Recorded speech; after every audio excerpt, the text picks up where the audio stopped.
I'm sorry to say that your mass media, the Western mass media, always beside the Israelis. Your baby in this area.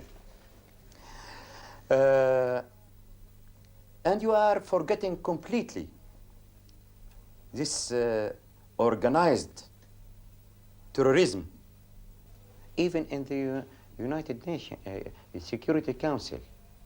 You refuse to condemn this barbarian attack on the South, but you bless it.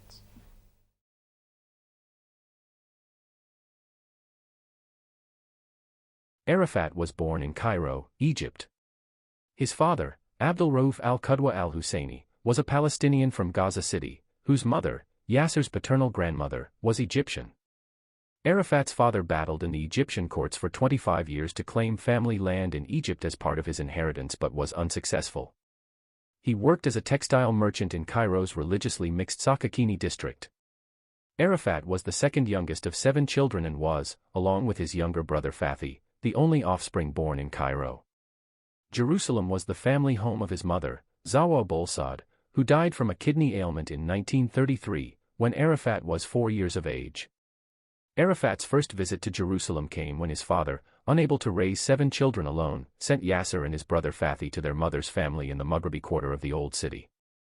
They lived there with their uncle Salim Abolsad for 4 years. In 1937, their father recalled them to be taken care of by their older sister, Inam.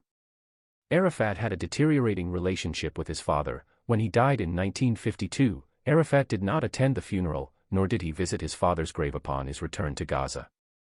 Arafat's sister Inam stated in an interview with Arafat's biographer, British historian Alan Hart, that Arafat was heavily beaten by his father for going to the Jewish quarter in Cairo and attending religious services. When she asked Arafat why he would not stop going, he responded by saying that he wanted to study Jewish mentality. In 1944, Arafat enrolled in the University of King Fuad I and graduated in 1950. At university, he engaged Jews in discussion and read publications by Theodor Herzl and other prominent Zionists. By 1946 he was an Arab nationalist and began procuring weapons to be smuggled into the former British Mandate of Palestine, for use by irregulars in the Arab Higher Committee and the Army of the Holy War militias. During the 1948 Arab-Israeli War, Arafat left the university and, along with other Arabs, sought to enter Palestine to join Arab forces fighting against Israeli troops and the creation of the State of Israel. However, instead of joining the ranks of the Palestinian Fedayeen, Arafat fought alongside the Muslim Brotherhood, although he did not join the organization. He took part in combat in the Gaza area, which was the main battleground of Egyptian forces during the conflict. In early 1949, the war was winding down in Israel's favor, and Arafat returned to Cairo from a lack of logistical support. After returning to the university, Arafat studied civil engineering and served as president of the General Union of Palestinian Students, GUPS, from 1952 to 1956. During his first year as president of the union, the university was renamed Cairo University after a coup was carried out by the Free Officers Movement overthrowing King Farouk I. By that time, Arafat had graduated with a bachelor's degree in civil engineering and was called to duty to fight with Egyptian forces during the Suez Crisis. However, he never actually fought. Later that year, at a conference in Prague, he donned a solid white keffiyeh, different from the fishnet patterned one he adopted later in Kuwait, which was to become his emblem.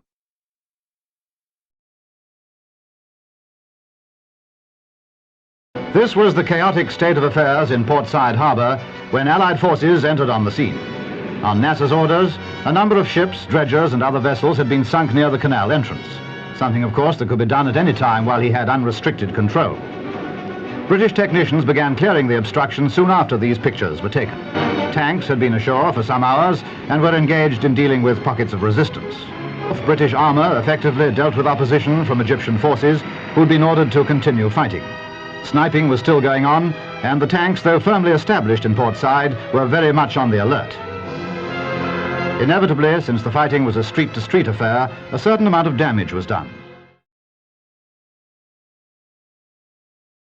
Following the Suez Crisis in 1956, Egyptian President Gamal Abdel Nasser agreed to allow the United Nations Emergency Force to establish itself in the Sinai Peninsula and Gaza Strip, precipitating the expulsion of all guerrilla or Fedayeen forces there, including Arafat.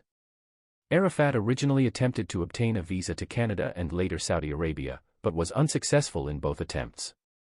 In 1957, he applied for a visa to Kuwait, at the time a British protectorate, and was approved, based on his work in civil engineering. There he encountered two Palestinian friends, Sulla Khalaf, Abu Iyad, and Khalil al-Wazir, Abu Jihad, both official members of the Egyptian Muslim Brotherhood. Arafat had met Abu Iyad while attending Cairo University and Abu Jihad in Gaza. Both would later become Arafat's top aides. Abu Iyad traveled with Arafat to Kuwait in late 1960. Abu Jihad, also working as a teacher, had already been living there since 1959. After settling in Kuwait, Abu Iyad helped Arafat obtain a temporary job as a schoolteacher. As Arafat began to develop friendships with Palestinian refugees, some of whom he knew from his Cairo days, he and the others gradually founded the group that became known as Fatah. The exact date for the establishment of Fatah is unknown.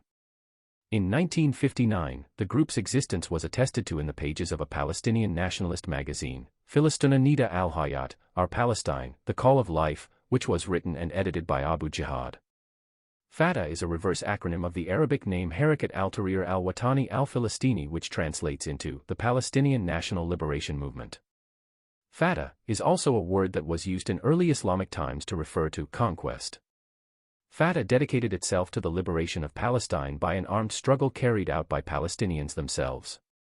This differed from other Palestinian political and guerrilla organizations, most of which firmly believed in a united Arab response. Arafat's organization never embraced the ideologies of the major Arab governments of the time, in contrast to other Palestinian factions, which often became satellites of nations such as Egypt, Iraq, Saudi Arabia, Syria, and others. In accordance with his ideology, Arafat generally refused to accept donations to his organization from major Arab governments, in order to act independently of them. He did not want to alienate them, and sought their undivided support by avoiding ideological alliances. However, to establish the groundwork for Fatah's future financial support, he enlisted contributions from the many wealthy Palestinians working in Kuwait and other Arab states of the Persian Gulf, such as Qatar, where he met Mahmoud Abbas in 1961. These businessmen and oil workers contributed generously to the Fatah organization. Arafat continued this process in other Arab countries, such as Libya and Syria. In 1962, Arafat and his closest companions migrated to Syria, a country sharing a border with Israel, which had recently seceded from its union with Egypt.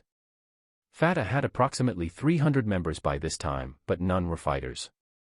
In Syria, he managed to recruit members by offering them higher incomes to enable his armed attacks against Israel. Fatah's manpower was incremented further after Arafat decided to offer new recruits much higher salaries than members of the Palestine Liberation Army, PLA, the regular military force of the Palestine Liberation Organization, PLO, which was created by the Arab League in 1964. On December 31, a squad from Al-Asafah, Fatah's armed wing, attempted to infiltrate Israel, but they were intercepted and detained by Lebanese security forces. Several other raids with Fatah's poorly trained and badly equipped fighters followed this incident. Some were successful, others failed in their missions. Arafat often led these incursions personally. Arafat was detained in Syria's Meza prison when a Palestinian Syrian army officer, Youssef Urabi, was killed.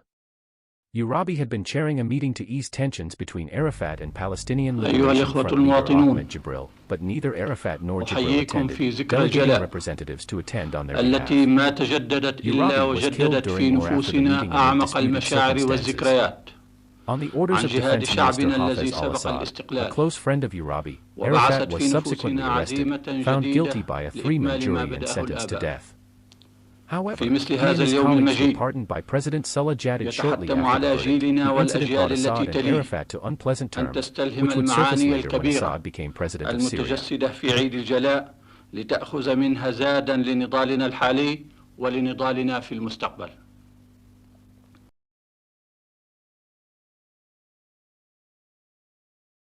On November 13, 1966, Israel launched a major raid against the Jordanian-administered West Bank town of Az-Samu, in response to a FAT-implemented roadside bomb attack which had killed 3 members of the Israeli security forces near the southern Green Line border.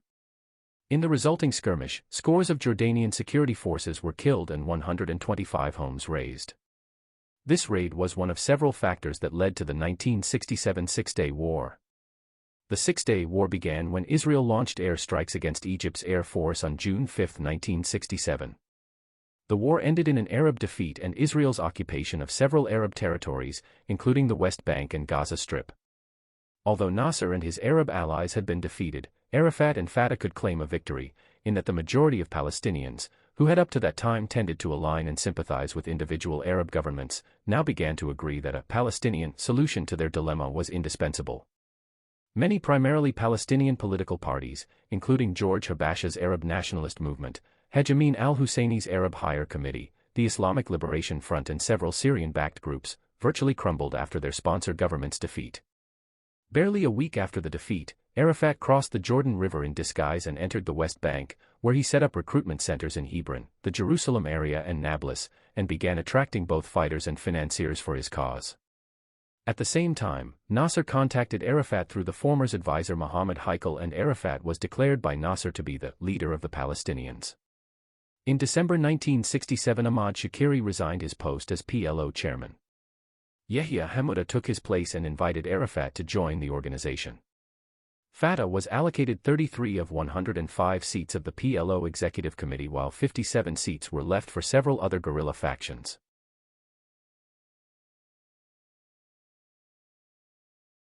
The battle was waged against us mainly from the air, almost exclusively from the air, with such overwhelming strength and continued, sustained air attack on every single unit, on every single formation of our armed forces, day and night, right till last night.